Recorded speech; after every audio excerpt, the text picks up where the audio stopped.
I'm the provost here at Oregon Tech and the vice president for academic affairs. And I have the pleasure this morning of introducing Congressman Greg Walden. He's a strong advocate for rural Oregon and is recognized as one of the hardest working members of Congress. He's also one of the most traveled, the vast majority of that travel being in his own district, making sure that he represents the interests of his rural constituents. He's also one of the leaders in the Republican Party. He's the executive director of the National Republican Campaign Committee and one of the most influential members of the Republican caucus.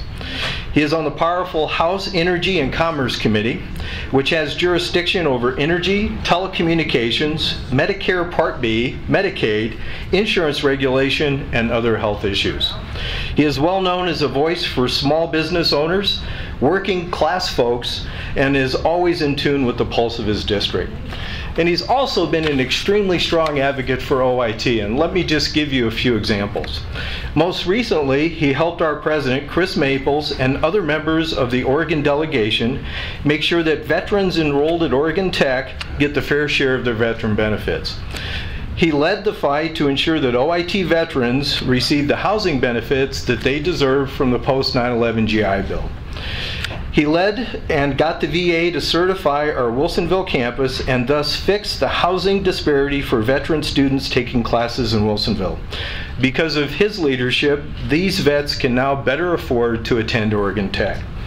He's also over the years provided many letters of support for both grants and during budget negotiations. And just a couple of quick examples and then I'll hand the mic over. He helped us receive a $2.5 million grant. And that was to help grow the first renewable energy engineering program in the United States. That grant has allowed us to hire 5 faculty members, both here in Klamath Falls and Wilsonville, equip some labs with state-of-the-art equipment, and also start the first Master of Science in Renewable Energy in the country also.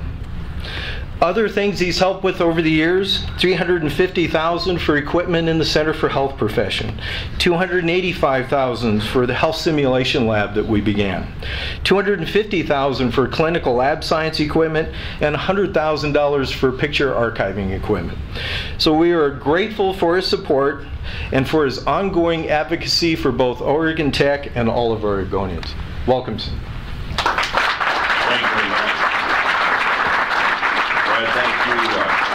Thank you very much for that kind introduction. It's a delight to have all of you out this morning. This is we're looking at a 40th town hall in less than a year in the 2nd District, and the 16th so far since the first of the year. It's always a great opportunity for me to hear from you and add to my to-do list. I go home and get added to my honey-do list, you know, from my wife. But here I get the work list, so I thank you all for coming out. We're going to start this morning with the Oregon Tech Veterans Association. Joe Miranda, the executive director and a native of Klamath Falls, Marine Corps. AJ Davida is the communication director and born in the Dalles, Marine Corps, and they're going to lead us in the Pledge of Allegiance, if I have this right. So gentlemen, if you want to come on up, right here. And if everyone please stand, remove your hats. I pledge allegiance to the flag of the United States of America and to the republic for which it stands, one nation, under God, indivisible, with liberty and justice for all. Now, if you two will stay up here, I'm going to ask City Councilor Bud Hart to come up. And we're going to make a little presentation. Bud, do you want to Yes, sir, if I may. describe this? Well,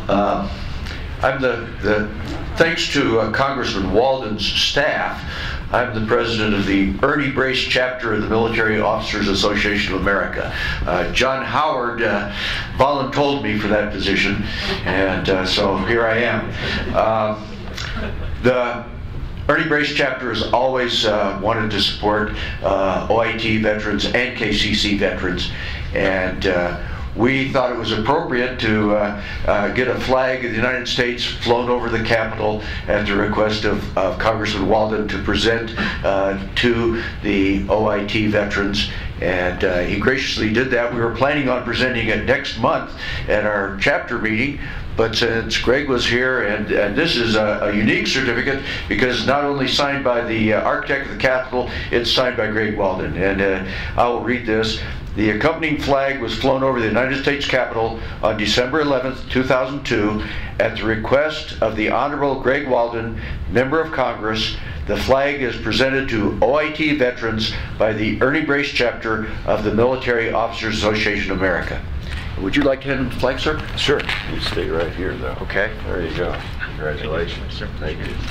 We've got a little something. Why don't you tell him what you're presenting? We've just got a little info for you about what we've been doing here at OIT, and mainly the Iron Owl Challenge that we've been doing. So there's a t-shirt for you that you can wear around and support us if you want, and then there's a little video of our 2012 highlight season last year. Look at that.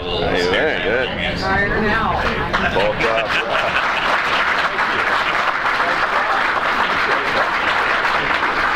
Well, thank you. That's great. Iron Owl, that works.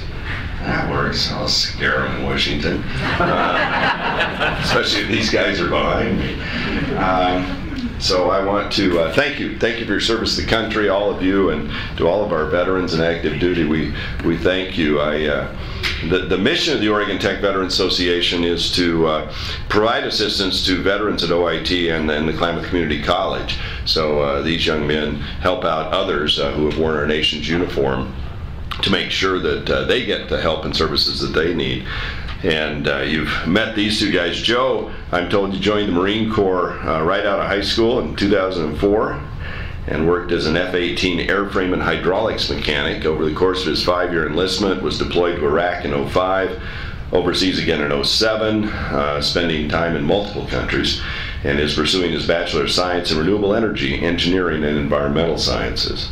AJ joined the Oregon Guard in 98 as a combat medic, later transferred over to the Marine Corps in January of 01, served 2 tours in Iraq in 03 and 04, and is a senior and will receive a Bachelor of Science in Communications along with Dispute Resolution Certificate. So I am going to take him back to Washington. We've had a few of those dispute things going on. And Bud, thank you. Thanks for your help in all you do at the Ernie Brace chapter of the MOAA, and a math professor, no less. I was a journalism major, so I need to call on you from time to time. And so anyway, thank you and congratulations. We appreciate you being out this morning.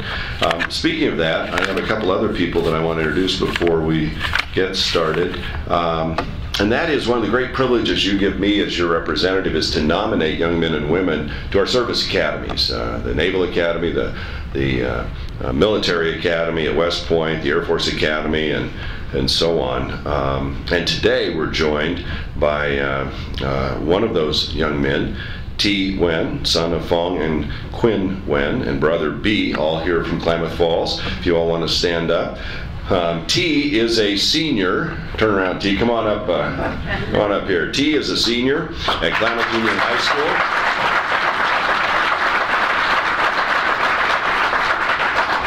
School, where he gets just a straight 4-point and is #1 in his class. He's one of 30 students who started our nomination process, applying and going through our rigorous review that I have retired military officers put these young men and women through to determine if they're suitable for a nomination to the Academy. He, of course, passed with flying colors, and they recommended that I nominate T to the United States Naval Academy.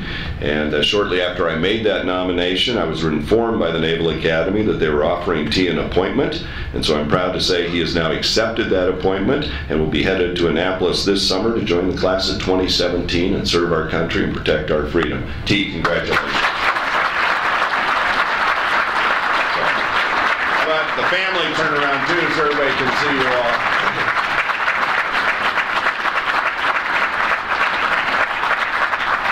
Now, keeping up with that 4-point, they probably have to get back to school. So if they have to depart, please, thanks for coming again this morning, and study hard, and thanks for serving our country.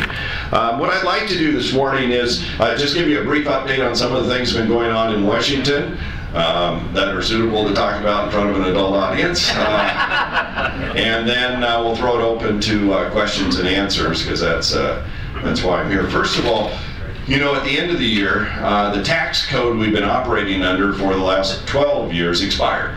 At midnight, December 31st, it all reverted back to what it was when President Clinton was president. And that means that on the death tax, it bounced back to only $1 million exemption and a 55% tax rate. If you're lower income, that 10% tax bracket we created 12 years ago went to 15. If you have kids, the child tax credit went from $1,000 a year per child to $500, got cut in half. And it went on and on and on because we had a lot of tax relief built into the code. We were presented with basically one option, either stick with the existing code or try and lock in most of what had been there before. My principle going into it was, how do I get as much tax relief as I can for as many people in our district as possible? And I think we achieved about 90% or more of what had been there before. But there are some really good pieces to this that I think are important to talk about. One of the goals I've had for a long time, representing a district like this, is to make sure that family farmers and ranchers and small business owners can pass on their life's work to their kids. And that meant doing away with the death tax, or at least getting the exemption as high as you could. The law that got passed, that I supported, now puts a $5 million exemption right off the top per person on the death tax. And it gives a stepped up basis, and the tax rate was dropped to 40% from 55 on that amount above the exempted amount. Now when I tell people, and I've been all over our district this, you see a lot of older folks who are the patriarch or matriarch of the family ranch or farm, and you can almost see relief come over their faces because they realize for the first time in their lives, they now have some certainty that they can pass on to their kids and grandkids their life's work. With a $5 million exemption, that takes care of a lot of our small farms and ranches. And the good news is that's permanently in the tax law. Now that doesn't mean some Congress along the way can't come and change that, and a president, but they'd have to take an affirmative action. Up to this point, there's been a termination date for the lower rates, and that's what expired at the end of the year. Beyond that, it's also indexed for inflation. So that going forward, value of whatever the inflation rate is, that'll increase the exemption rate. So I think it's a pretty darn good fix for a long time to come that will prevent family farms and small businesses from being sold off to pay the IRS when somebody dies. Second thing that's in there, the alternative minimum tax, which created, I think, back in the 70s to go after a handful of super rich folks in America who had figured out schemes to get around paying any tax. So they created something called the alternative minimum tax, which was designed to make sure you paid something. They didn't index it for inflation. We all know what happened in the 70s and 80s and 90s, and inflation took off, and now the alternative minimum tax, absent action by Congress, would have hit tens of millions of average middle-class Americans every year. So every year we'd go into the Congress and we'd patch it so it didn't hit the middle class. And that, you know, everybody kind of is on pins and needles. Are they going to get it patched, aren't they? That's now permanently patched and indexed for inflation. So that one's done. And you know, having been a small business guy for 20 plus years, I kind of like getting things done and solved. And so to me, both of those made sense. Plus we locked in the lower rates. And so the only people who pay more are people who make $450,000 as a couple or more. Now there's some people in our district that probably hit that target. They get all the reduced rates that were there before. They pay a little higher rate on the 450 and above. And so they will pay a little more. But the bulk of the folks in our district, I figured, middle class Oregon, are probably pretty well taken care of, and those rates are now locked in without an expiration. So again, we won't be up against one of these crisis points and cliffs. And that sort of resolves at least that piece on tax law. Doesn't mean we shouldn't still get rid of some of the loopholes and the special corporate breaks and all that are contained in the code and get it more simplified. But at least now there's some permanency and predictability, especially when it comes to death tax and some of these things. Then we get on to the next phase, which is really the issue, and that is runaway government spending. You know, you're borrowing 43 cents on the dollar back there. I had a fellow at one of the town halls say it's like you make $20,000 a year, you spend 35 and the bank's been loaning you 15.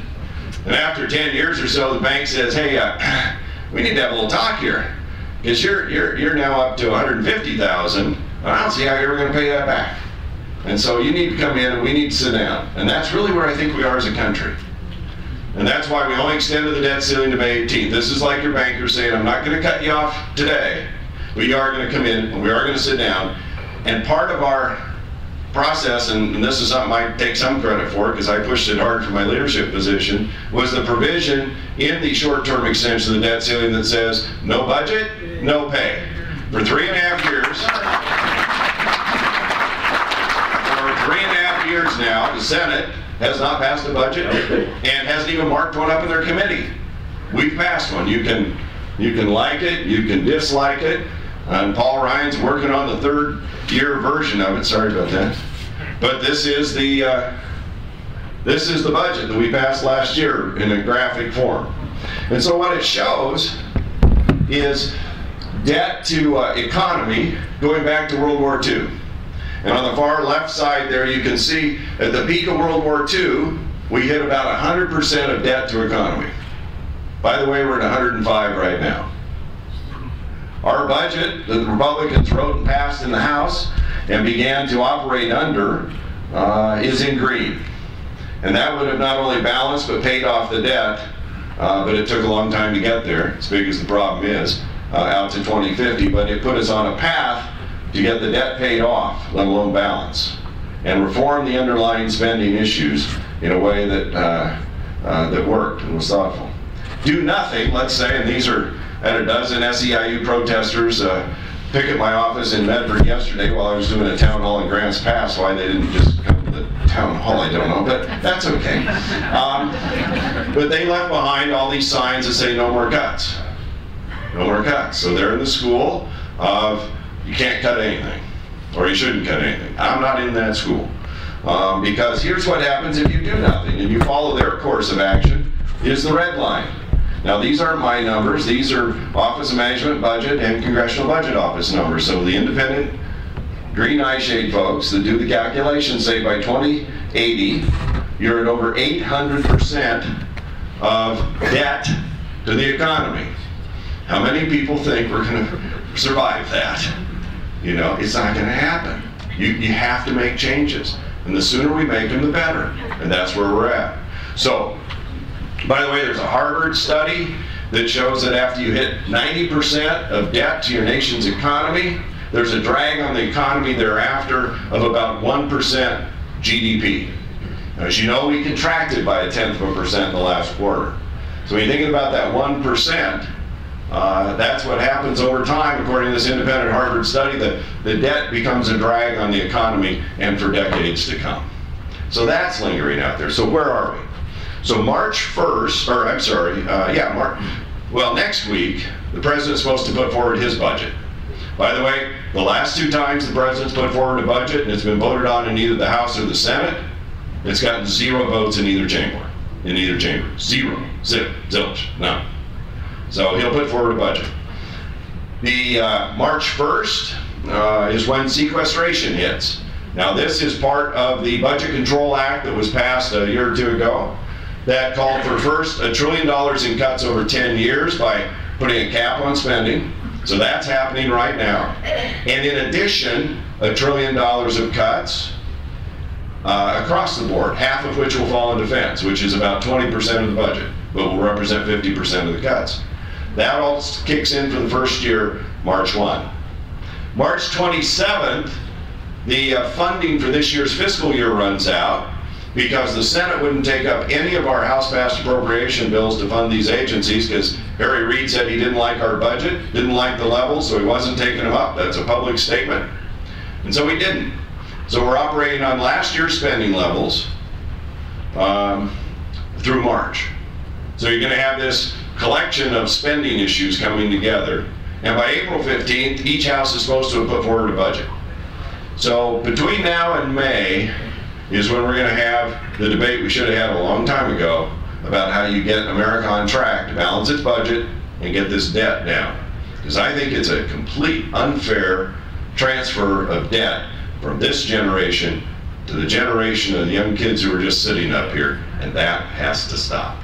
So that's a quick overview of kind of the financial side of where we're at. But I don't want to, I'm not from the Senate, I'm from the House, we're not supposed to filibuster. So I'm going to stop with that and be happy to get your comments on that or other issues, and thanks for turning out this morning. Yes, sir. I'd like to start off. First, I'd like to say that where do we really stand at today? We can talk about the budget. Republicans want to, cut, force austerity on the American people, and the Democrats want to throw more money at it. So, where's the balance? Excuse me, but what I think I'd like to communicate to all of you here is that this system that we've been on, it's like Mr. Walden charts of World War II, but you have to remember we were on a Bretton Woods system there of fair trade since 1972. Now, in other words, we gave our sovereignty over to these international bankers, Lord Rothschild banking syndicate. And Wall Street has always been an extension of that. President Clinton, he gave a speech to Council for Relations one day. A lot of people don't understand this, that to address the derivative problem back then. What was her name, Barbara Buxley or something? She was head of the Commodity Futures Trading Board back then. Anyway, that's when they said get Clinton out, because he was going to address the economic problem. Robert Rubin, who was the Treasury Secretary at the time, said if they go down, not one nickel will we give them. In other words, he wasn't going to bail out the banks then. But Bush Cheney came in, we bailed out the banks. Obama came in, we bailed out the banks. So where do we stand today?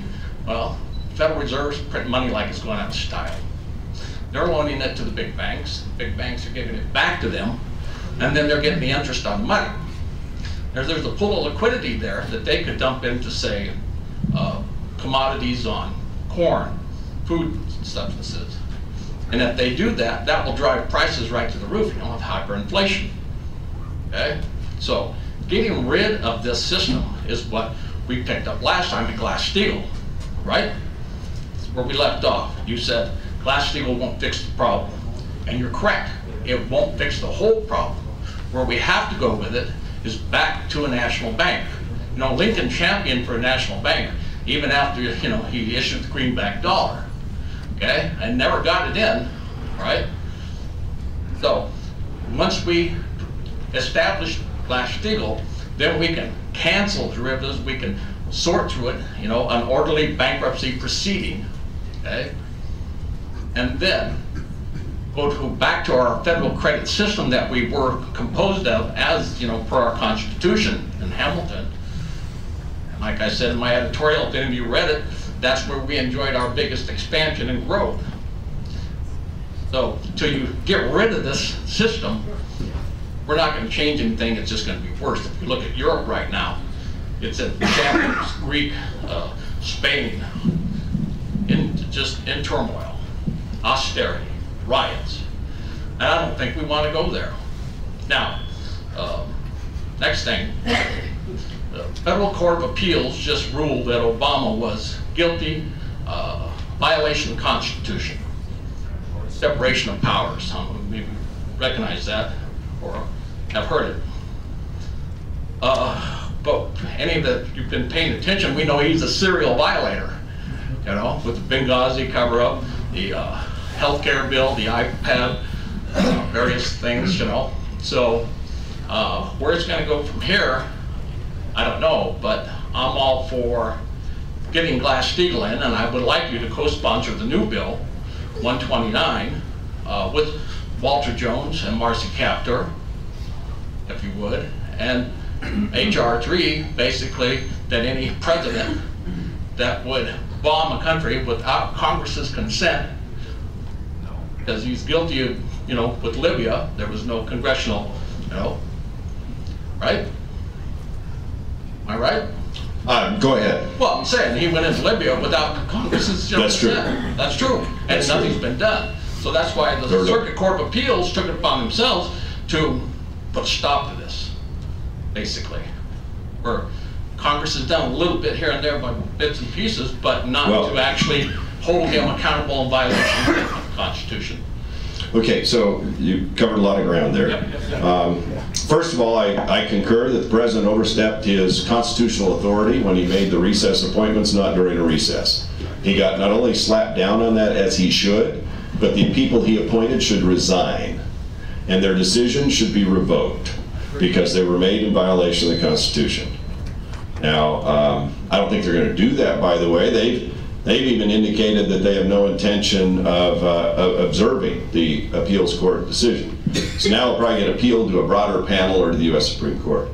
The interesting thing is the president, which has become, in my view, typical, leaned so far forward that he may have really gotten slapped back, in that, as you know, that decision said that not only is the typical recesses, like if we're out during the month of August and in recess, that used to be considered recess. For 200 years, presidents have made appointments there. The Court of Appeals said, no, no, no, that's not a recess either. The only recess that exists is the one between the first and second sessions of each Congress, the end of the year, and only if a vacancy occurs during that period is that a recess, and he can only fill the vacancies that occur during that period. And so this is a huge slap down on executive power that had been there heretofore, because he leaned so far forward, he got an answer he never anticipated, but he greatly deserved. What I basically read was, though, is that it's not the president's position to say when they're in recess Correct. or not. That's right. Okay. And that's what the court said was, you're wrong.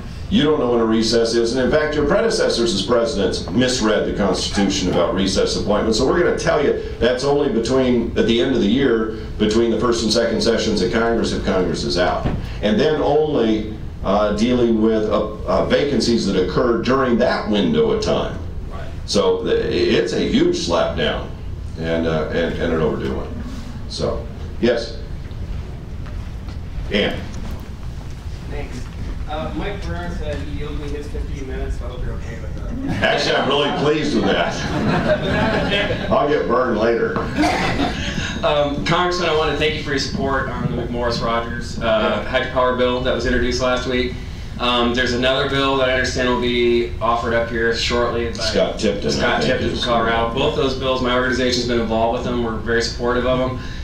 I'm hoping you can carry that message over to the Senate side with Senator Wyden, because all three of those bills, including Murkowski's bill, are going to be probably heard in that committee at some point. And the ball's kind of in his court. If we can get all those bills in his committee, I think we'll have some legislation that's going to make it much easier to install low-head hydropower in the basin and throughout the West. Yeah, so these bills really streamline the permitting process for small-scale hydro that can be done as part of irrigation projects and all. And helps pay for them, helps generate renewable energy, hydropower, it's all good.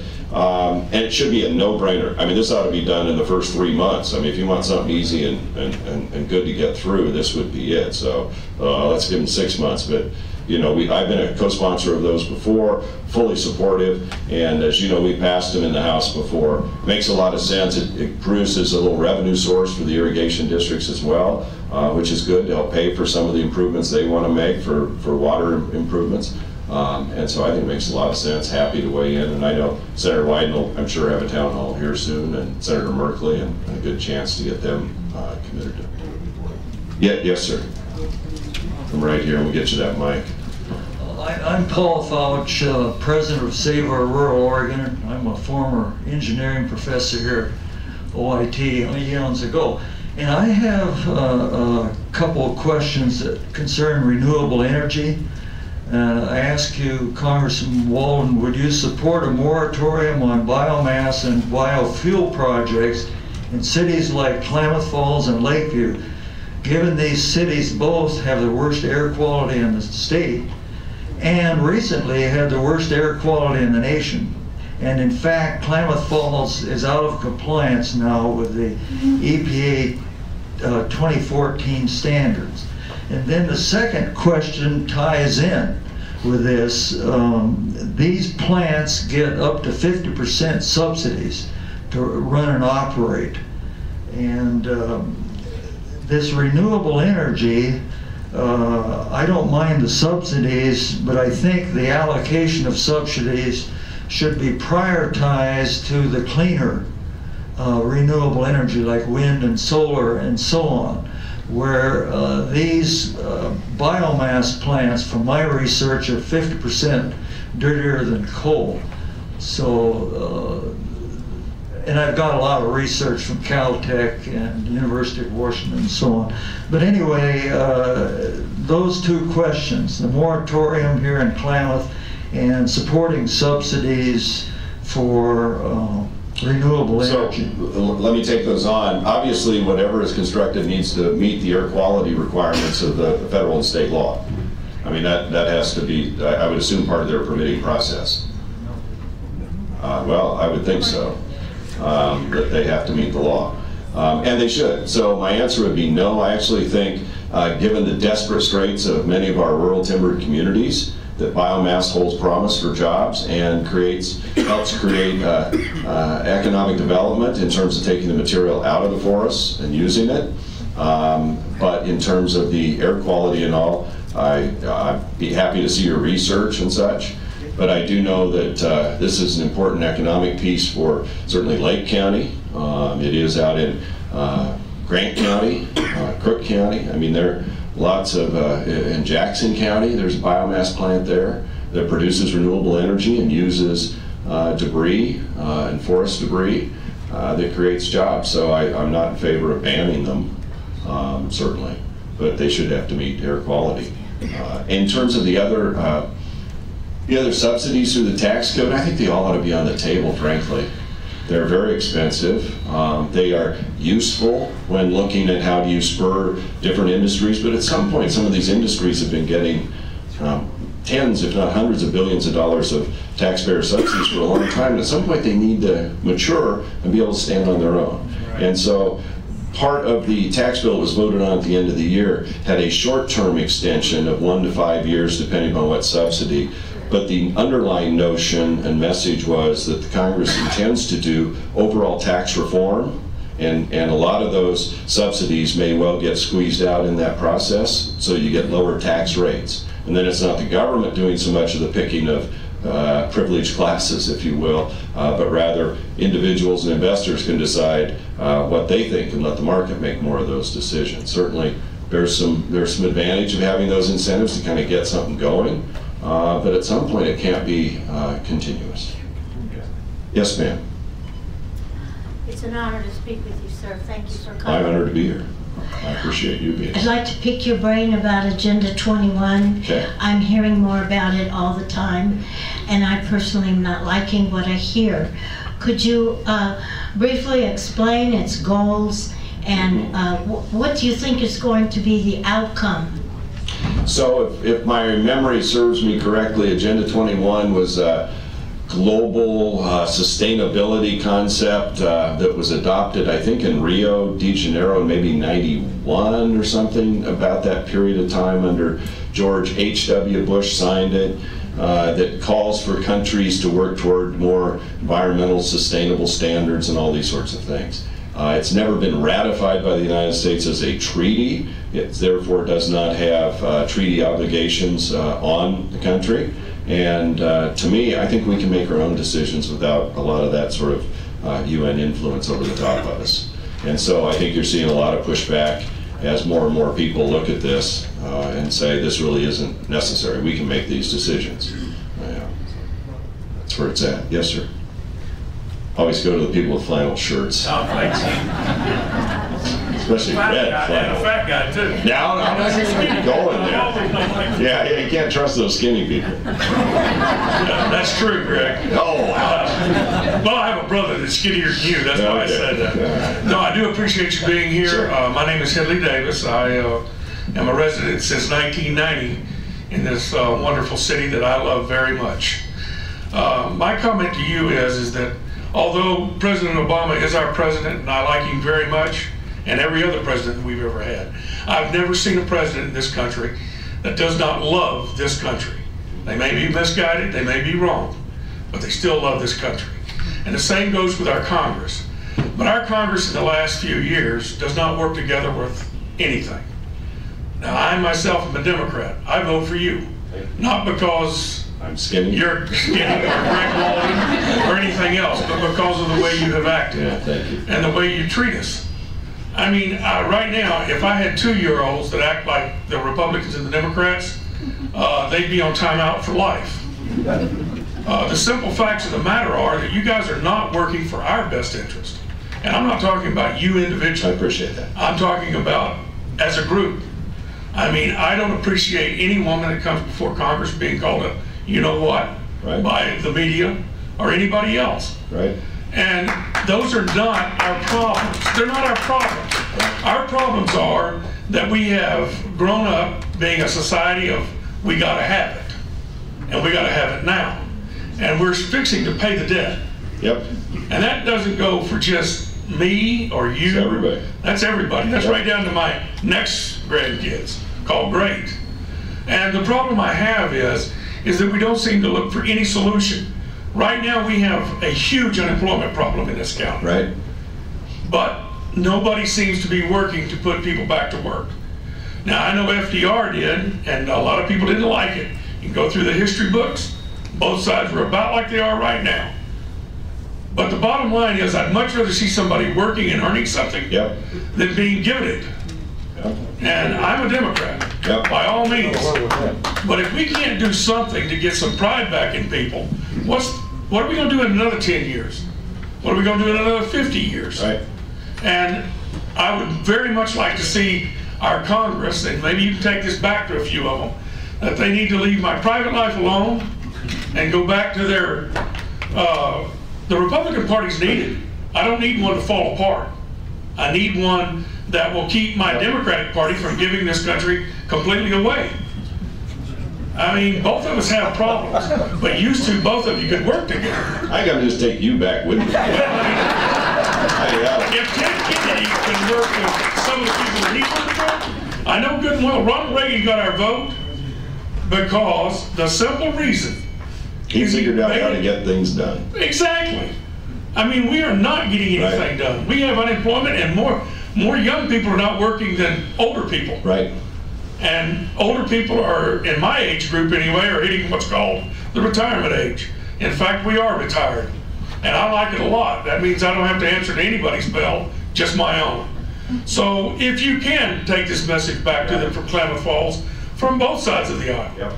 We want you to work together, get some jobs so that we can have more taxes coming in instead of less going out, and find the ways to fix some of the potholes, buildings crumbling, bridges that look like they were built in the 1810s. I like a few of them, but they still need a little repair. There's just a lot that needs to be done, and I don't see either party really. I don't want one party to be the major party that bullies the other party, but vice versa, I don't want to see it the other way either. And I think we spoke at the last election. We really want you guys to get along. Yeah, you sent us all the same people. It's same split. Well, we're Americans first. You got it. No, and then that's why I've tried to say, you know, whether when you look at this deficit situation and all, it's ridiculous. We've all created it. You can be a Republican or Democrat. We're all part of this. We ought to all be part of the solution. You're not going to fix it till you get black. We are. Yeah, I've heard that. We all need to be part of the solution going forward, and we will be. Let me suggest to you how big this problem is, and you know, just on the spending side. People say, well, I get people that say, you know, Republicans don't have a backbone, you ought to just shut the government down. Well, I'll tell you what happens. Even if you didn't spend another dime other than Social Security, Medicare, and Medicaid, if that's all you spent money on, forget defense, veterans, agriculture, transportation, every FBI, everything else, you'd be $21 billion in the hole, still. If all you paid for was Social Security, Medicare, and Medicaid. That's how big this problem is. That's why you can't do it overnight, and we're all going to have every brain at the table trying to figure out how to fix it. And that's where I've commended Senator Walden and Congressman Ryan for at least having a principled discussion about principles they could agree on creating a healthcare system for the next generation of retirees that will work and that we can afford. Right now, the deficit in Medicare last year was larger than Greece's deficit. That country's going upside down. Now we're a much bigger economy, and I mean, you got to put it in perspective, but that sort of wakes you up. And you can't keep spending $1 trillion. There you go. You don't have, and you know, I'm not going to go where you want me to go on Glass-Steagall because I don't think it solves what you think it does. We'll just have to agree to disagree. I do agree that I don't understand how the Fed can just print $85 billion a month and buy mortgage-backed securities and government debt every month, and that there isn't something that somebody's going to pay for that at some point. And well, just let me finish. And the other thing they did recently at the Department of Treasury was recommend that we mint a coin made out of platinum for $1 trillion. I took that on. I was flying back out here to start around the town halls, and I'm reading this story, and it's like, they got to be kidding me. And they weren't. They were serious. And I took it on, and it took 8 days for the Treasury to finally say, Federal Reserve won't accept it anyway, so we're not going to do it. So they were serious about it. A platinum coin worth $1 trillion. Well, if that's all it takes, then let's print 17 of them, and we'll have a $600 billion surplus. This is what we're dealing with in Washington. And by the way, just for a footnote, that coin would have, it tied to the current value of platinum, would have weighed 44 million pounds. Talk about a hole in your pocket. And do you know what the worldwide production of platinum was in 2010? I looked all this up, well, my staff did. 423 pounds. So where are you going to get 44 million pounds? Which leads to the old folk song, where's all the platinum gone? Yes. So as you look at, we'll get you a mic here too, so everybody can hear. So just as a taxpayer trying to see what the glide path would be down to some kind of stable economy again.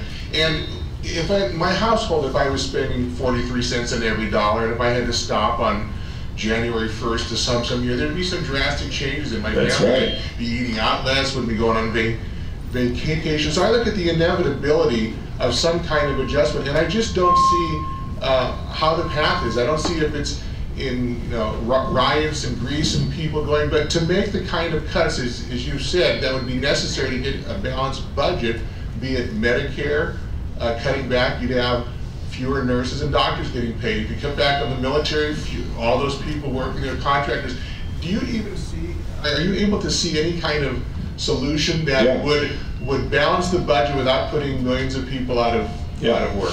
Yeah, I do. And again, this was the budget that we wrote and passed in the House last time. Now, it's over 30 years or more to get there.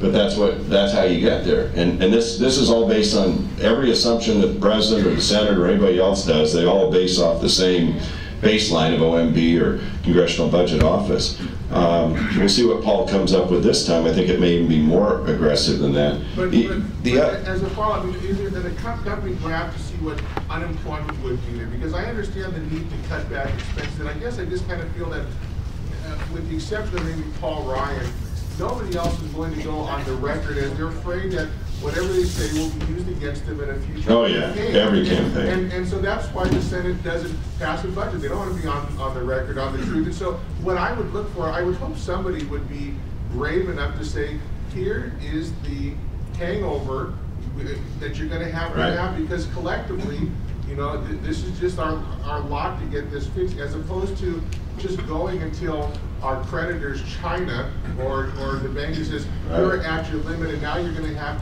just a hatchet sequestration, and that'll do the dirty work for the country and fix it. And no congressman will ever have to go on the record that I did that. Yeah, but even with sequestration over 10, remember that's over 10 years. That's only $1 trillion. We're borrowing $1 trillion a year, more than we're spending. I mean, we're spending $1 trillion a year borrowing than we take in. So that sequestration, which by the way, if allowed to go fully into effect, former Defense Secretary Leon Panetta, maybe he's still there, I guess, said would result in the smallest Navy since 1915, the smallest Air Force in our history, ground forces down to the size we had in 1940. So just from a military standpoint, nothing changes. Now, we passed a bill twice in the House that would provide equal amount of cuts, but not hollow out the military.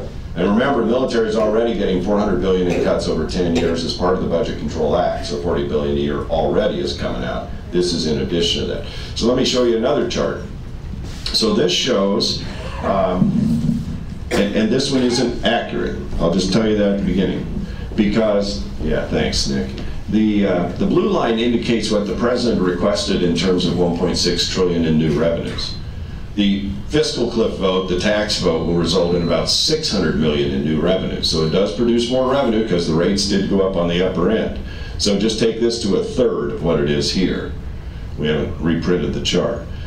But this shows you historic projected spending. It's much like this other chart, but only goes out to 2041. This shows historic revenues and how they will go up. So add a third of that blue, make that green, and the rest red. And so that shows you, and then the spending. So that's out over 2041. Some people say, well, just forget the budget cuts, thank you. Nick's kind of my Van White. Yeah, no swimsuits, no spandex. We're not going there, okay? Not until he works out a little more. Sorry, man. So this shows you, some people say, well, you just need higher taxes. Now this looks out long range, 2008 tax rates, which have now been extended. So the lowest rate's 10%, 25 and 35. If you go out to 2050, in order to just keep pace with spending, that lowest tax rate would now be 19 at the federal level. Middle income tax rate would go to 47, and the top and corporate rate would be at 66%. If you run that on out unchecked, by 2081, the lowest rate would be 25%, middle income would be paying 63 in federal income tax, and your top and corporate rate would be at 88%. I asked you what kind of economy you have left at that point. So these are the data points that we look at when we're budgeting and say, you can't change it overnight, but you better change it some night, because otherwise this is not sustainable. And we do look like Greece, and we do look, and then you have all this. The sooner we get at this, the better. And that's where we've got to find some common ground here in the Congress and with the president. But now remember, and he's my president too. I was there when he was sworn in again. But when he says we don't have a spending problem, there's going to be a difference of opinion in how we address this. And so we got to work through this. Well, you got to talk to the other side, because they know there's a spending problem too. Yeah, yeah, yeah. Okay, let's go back here. Yes, sir. My name's... Oh, I'm sorry. I'll come over here next. I'm going all of my friends on the left first. My name is Werner Reschke, and I'm originally from Portland, transplant to this county, so my wife calls me a city hick. My question goes to the debt, and it's May 18th, you said, when we reach the debt ceiling again? Yes. And just to remind you, May 18th, 1980 was when St. Helens blew. Okay, just as an anniversary. So, is that linked to the Mayan calendar? I'll leave that for a congressional study. Okay, no. So my question is, how serious are the Republicans and leadership willing to force Obama's hand, who has stated, as you said, he doesn't think spending's the problem. He thinks the government's the driver of our economy. So are the Republicans willing to shut down non-essential services in government to get the president's attention? And remember, non-essential services are non-needed services. They're wanted services. They're non-needed services. Thank you. So are we willing to do that to get the president's hand? Now in 1995 and 6, when Newt did this, Mr. Gingrich, he lost the PR battle. But after that, there were 4 years of a balanced budget. So I'm wondering where we're willing to go. How far are we willing to go? So, Vern, let me take that on from a couple of different angles. First of all, in the 96 shutdown, it was Bill Clinton that shut it down. He vetoed the spending bill because there was a little change in there, frankly, that everybody agreed to, Republicans and Democrats, but he used that as an excuse to veto and shut down the government. Now, what's different about now and then? At that point, half of the government had already been funded, including defense, veterans, and a host of other agencies. So they were never shut down. So that's the first point. Today, none of the government's funded after March 27th. Okay? So that means if you've got somebody wearing the nation's uniform fighting overseas, Mama's not going to get paid. I'm just telling you that's not sustainable for very long, because none of that's been done in this case. Second, you talked about Republicans deciding what gets non-essential versus essential. We don't have that authority, because only the president can determine. He actually, in the agencies, they're doing it right now as they move money around, because they told us they hit the debt ceiling December 31st. So now they're engaged in extraordinary means, which means they're not putting money into retirement accounts and other things that they can delay on to manage cash flow. But they run out of cash at some point. You can't move it because you pay Social Security 5 times a month. I mean, I've seen the charts that show revenue in projected each week versus expenses out, and you may get, you know, 200 billion in and 400 billion out or whatever. It's a lot. And so it's cash flow management of which we have no control. None. And somebody said, well, why don't you pass a law so you do? You wouldn't be responsible then, would you? Oh, you don't think we won't be held responsible? I beg to differ. That's true. But what he will do is say those dastardly Republicans, if they just do their job, we wouldn't have this shutdown. And he'll make the decision, and I'm not picking on him. That's the president's prerogative in these circumstances. And I got to tell you, as a Republican, I don't feel like we've won the communication war very often. And I don't think we'd win it here. It's the nuclear option to shut down the government, and one that we should be very careful about ever pushing the button on. But between now and then, the more prudent course is, let's get the budgets on the table. We'll have a fight over sequestration. We'll have a fight over continuing resolution. By the way, when sequestration kicks in, which it will March 1st, and I don't think it'll be stopped in the first round, the baseline for spending drops. And that means the continuing resolution for the rest of this fiscal year suddenly drops. So there's some, for the first time, if you're a fiscal conservative, there's now the law working our way, where it wasn't before. And the reason we moved the debt ceiling fight out to May 18th was we felt as Republicans that was our weakest argument, that we would lose first on default on the good faith and credit of the United States. And by the way, on that, the president could trigger that any day he wanted. So we sat around Washington going, he already said December 31st we hit the limit. They're doing the extraordinary means of managing cash flow. Any day he could have gone, it's tomorrow. Now what are you guys going to do? So at least we bought ourselves a little time in a different order so we get at the underlying issue, which is deficit spending and spending. And we forced the Senate's hand like Rip Van Winkle. They woke up and said, oh yeah, of course we'll do a budget. They haven't done one for 3 years, and now they say they will. And so this no budget, no pay provision actually worked. It shamed them into doing what they should have done each time. Now we'll see what their plan is for dealing with these problems, and that's the way the process should work.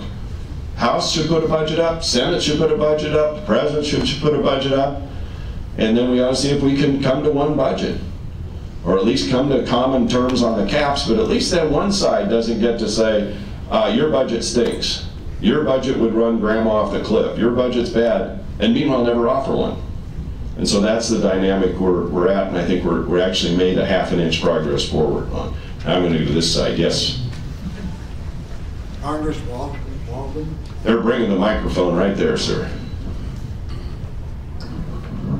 Congress Walden. I'm a retired federal employee, and we've been looked at as one of the culprits for the overspending in our government budget, and we're up in the dark of what's going to happen to us when this budget comes to a finalization in May. And can you give us any encouragement of what's going to happen? We just don't know what's going to happen to us and our pensions. Yeah. So I don't foresee anybody attacking your pension, your underlying pension. Okay. Second, we don't know what anybody's budget looks like yet because none of them have been finalized or put forward. So I really can't shed any light on where we're at in terms of that. Mm-hmm. So. Yes, sir. Here, let me get the mic into you so others can hear. Congressman, my name is Don McCullough. I am also a retired federal employee. Yes, sir. But one of the things that I haven't seen or read or heard about, we talk about stopping spending and stuff. Now, whether you or any of the other folks agree with me, I think the United Nations is one of our spending problems. Do you or have you come across any information about stopping some of that money? I know we've at different times cut back on spending at the United Nations, suspended spending at the United Nations, put reform requirements around any money that gets spent. I think we spend too much on the United Nations and get too little back. I do think there's a need for an international forum where these countries can at least come together and talk. But boy, beyond that, you don't get much. And sometimes when they appoint, what was it? Was it Libya or who was it they were going to put head of their, civil rights or whatever commission at one point? It was like one of these dictator countries. It's like, really? And so I think you're going to see going forward a very deep set of reductions in a lot of that type of spending. I mean, you have to start somewhere. We only have about 1/3 of the budget that's available outside of the mandatory spending to deal with, and I think they're going to see major reductions. Okay, thank you. And there's another part of that United Nations that's dear to my heart, and that is their gun treaty. So, right. I hope you'll... We're having that problem right here, right now. You know, I'm a strong supporter of the Second Amendment, and I'm going to continue to be a strong supporter of the Second Amendment. Thank you. I realize in my introductory remarks, before I forget again, we have both Senator and Representative Whitsitt here. So Doug and Gail, thanks for coming out this morning. And I meant to recognize your new sheriff as well. Thanks for being here and keeping the peace. Appreciate that. Now I get back to questions. Yes? My name is Marvin Pace. I'm a... You want to take that mic, Marvin? Yeah. I'm a retired Army sergeant. Thanks for your service. Disabled veteran. And my question is on the disabled veteran benefits. Right. I've been waiting over 1.5 years now to get back to work. I've got shoulder problems and issues. And right here in Klamath Falls, we lost 2 out of our 3 primary care providers at our VA clinic. Right. So we have 3,300 plus patients under 1 care provider.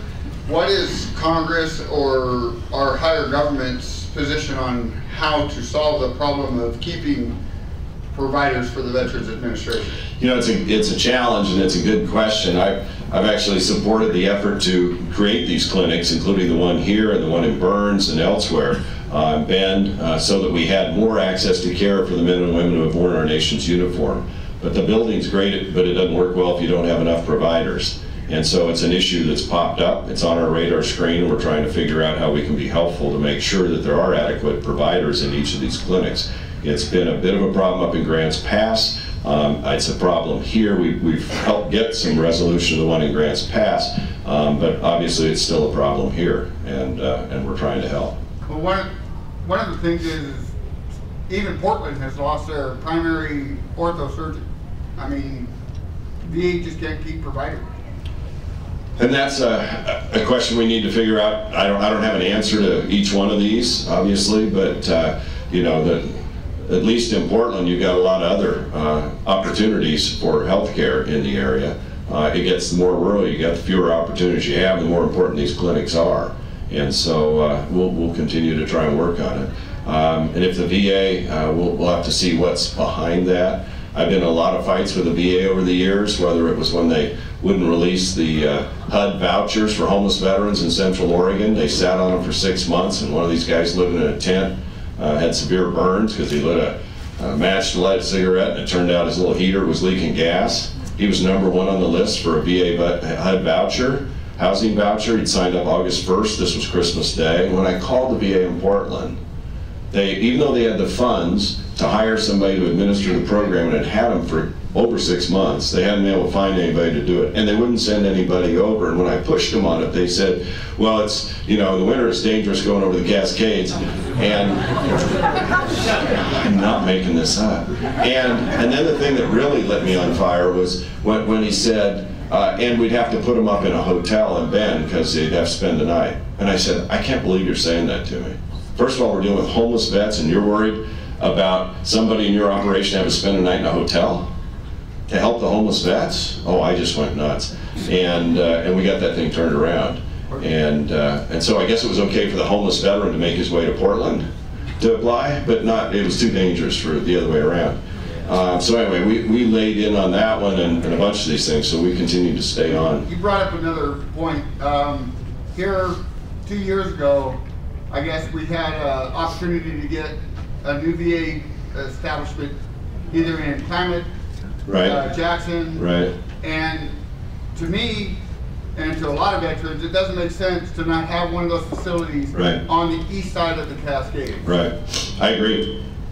I agree. In fact, when I was in the legislature, I helped pass the law that allowed for communities to step up and partner with the VA to provide for assisted living facility, nursing home facility. In Wasco County, the Dalles took advantage of that. They were the first one in the state to do that, and the veterans home there has been hasn't always been financially successful, but it is right now, and it's very important to veterans. And I've seen firsthand the quality of care they provide, and it's extraordinary. And we, as we have an aging veteran population, I'm not saying that you're aging there. I'm not saying that, but I know I'm not picking on you. But that's happening, and we need to be ready for that. Remember, they were going to close the Southern Oregon Resource Center there, the SOURCE, affectionately known as the DOM before that. And I pushed back really hard on the VA because it had never been on their list for closure, and it ranked at the top of all their quality indexes for quality of care, cost, everything else. And it suddenly ended up on their list to close. And so I went to the head of the VA, Jim Nicholson at the time, and said, what gives? Why do you bother to do ascertainment surveys and rate quality of care if you're going to close the one that rates at the top in your entire system? And so I got them to do another hearing on it, or a hearing on it in Medford. 900 people turned out. And you know what their final decision was? It was like, oh, hey, this is a great facility. We ought to have more like it. And now they're investing in fixing it up. It needed to get up to earthquake standards. Built quickly in World War II, Camp White, and it was brick, and they had some issues. Well, guess what? Now they're completely rehabbing that facility, and this takes care of health needs for some of our veterans who have complicated issues of drug and alcohol, among other things. And it's very successful. But sometimes you just got to lean in on the VA and get them to see what really is happening on the ground. Other questions? Or I get chewed out for going back over here too much. Yes? We'll get a microphone. It's coming your way. I'm old enough to remember FDR as president. He had a solution people didn't like, but after it was enacted, everyone, the small businesses were very well for it. That was price control. Limit on profit, 10%, cost plus 10%. There was, of course, there was a shortage of employees because they were fighting wars on two fronts. And they were major wars. They weren't these little pot-licking things over here that you fight with, send the boys out, let them draw fire, then they could shoot back type deal, and you don't know who your enemy was. And they weren't so worried about the individual. Or you could take a B-17, B-24, B-25, prop planes, and you drop a splat of bombs, and they had good bombardiers. But there's still a lot of civilian casualties. But the cost can't pay off a debt that 20% that some of the credit cards have. Banks are only paying 1/4% on savings. People save all their working life so they have security when they're old age. Right.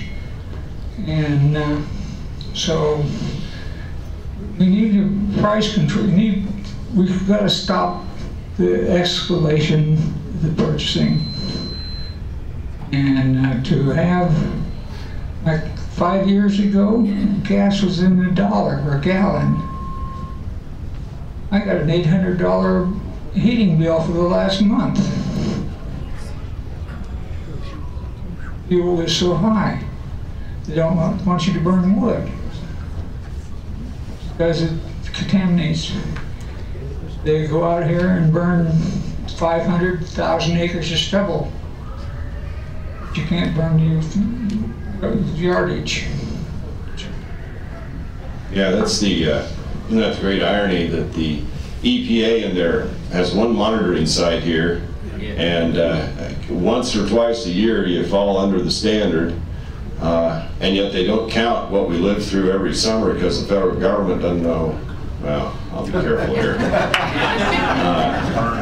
Yeah, it all burns up, and so it is a big frustration that we're trying to get on. Yes, ma'am. I just wanted to know what your thoughts were on the immigration stuff. So the question is what my thoughts are on the immigration situation. Now, first of all, there's a range of proposals, and I've been on the road. This is day 8 of 9 straight, and a lot of this has come out while I've been doing town halls, so I haven't had a chance to get into the weeds on it.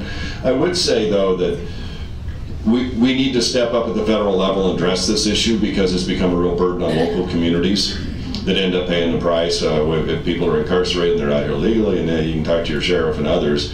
And second, you've got 11 million people here that are in de facto amnesty as it is. I mean, they're living among us. They have been for since 1986, and you know there isn't going to be a bus that shows up and everybody suddenly gets on it and leaves. We're going to have to deal with this. And you've got kids that showed up at age 2 months or something. They know no other country than here. They've been stellar performers in our schools, and now what do they do? And so it's and then you've still got a border security issue, and that's been where I've started each time is. You never solve the rest of this till you solve the first part of this. It's like a plumbing problem in your house. You find the leak and you turn the water off and you fix the leak. And it seems to me that's kind of how I look at this issue is first we got to make sure if we're going to manage future immigration and deal with this other set of issues, first you got to make sure that you've stopped the leak. And that's more than just people coming here to work. Look, I grew up on a cherry orchard. Our best workers came out of Mexico. I doubt they came here legally. Now this was in the 60s, so the statute of limitations has run out. My father's passed away, so there'll be no legal action. But and there are a lot of people in this basin that I would guarantee you aren't here legally, but they're good members of our community. They work hard. They do that. We ought to have a system where we can meet that unmet need, especially in agriculture, legally with people. If I can take a little card out of my wallet from my bank in Hood River and put it in a machine in Washington and get money out, and it debits against my account in Hood River, tell me we can't use technology to manage this situation. And so I think you're seeing members of both parties, both houses, saying, okay, we may not agree on everything, and there are some things that seem to be off the table right at the beginning. Amnesty being just blanket amnesty like Ronald Reagan did in 1986 does not seem to be something, I think people realize that ain't going to happen. If you're here and you're not documented, there's a long road and it's the back of the line. And you'd have to pass background checks and you can't have committed violent crimes and there's all that. So from a legislative perspective, I think you'll see at least in the House regular order. We'll look at these bills and these issues. We'll have a chance to get into them in depth, and we'll see where there might be common ground. But it continues to be a bigger and bigger problem for the country that I think we have to address. I'm going to take a couple more questions, and then I actually have to get to Medford for a meeting. So, yes, sir. I wanted to address this issue of the illegal immigration and the yes, farm sir. workers.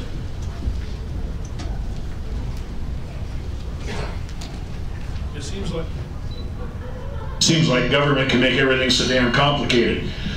Why couldn't the Department of Human Resources here in Oregon, for instance, since everybody's on computer nowadays, be in contact with people in Mexico and have work centers down there, coordinated with them. So that the farmer can come in and say, I need 1,000 people. And they advertise it here so anybody who wants the job here can get it first.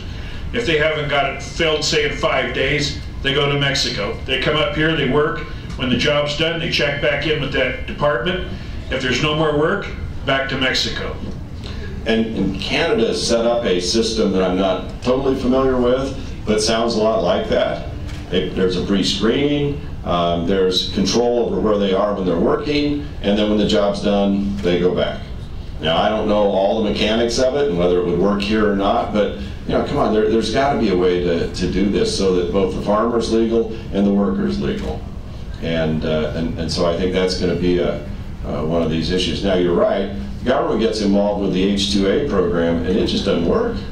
It just doesn't work. I mean, we grew cherries. You didn't have time to mess around with the government. If rainstorm's coming and you're worried about cherry splitting, you wanted them off. You had to get them off if they're ripe. And you know, the government wants to fuss around with you for weeks and have all these other requirements and all this stuff. And then, you know, you've got the Department of Labor that's now using what I would call the nuclear enforcement option, hot goods orders on growers up in the Willamette Valley, where they come onto your farm and they say there's no way that that worker could have picked that amount in that amount of time. So you're clearly in violation of wage hour standards. And we're seizing your commodity, in this case it was blueberries, and either you admit that you're guilty and pay a $100,000 or $200,000 fine right now, and then you may be able to appeal later, but you've already admitted, or we won't release your hot goods.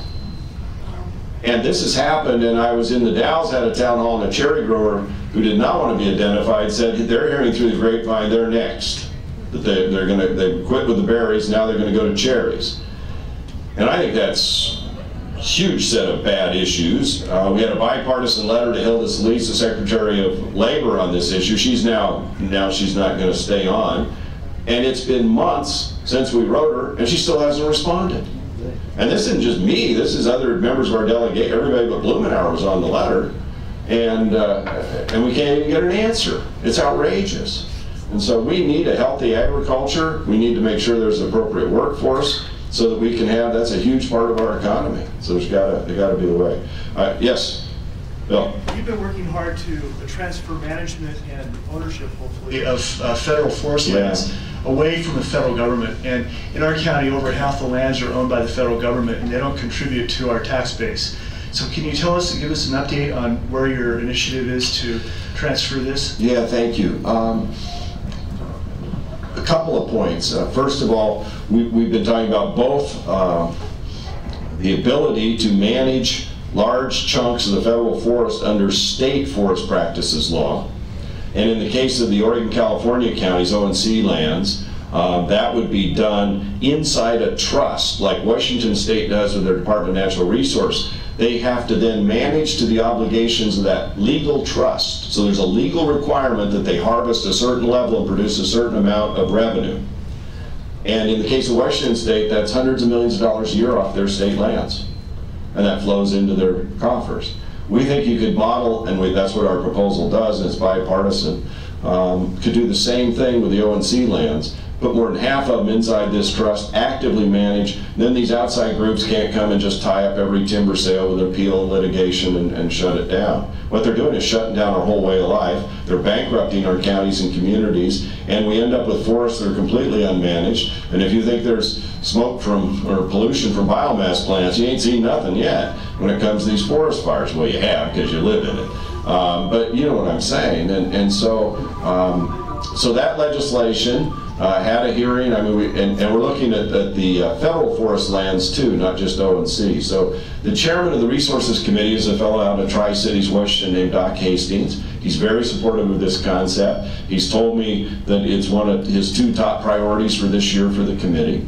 And meanwhile, he's met with Ron Walden, who now chairs the Comparable Energy and Resources Committee in the Senate.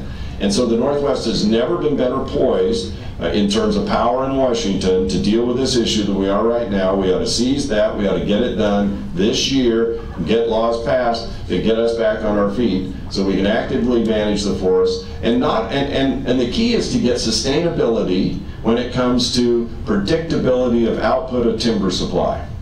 Then you can not only maintain the regional mills we have today, and that's about all we have left, but hopefully provide incentive for investors to open or reopen mills in a lot of our communities where they've sold them off.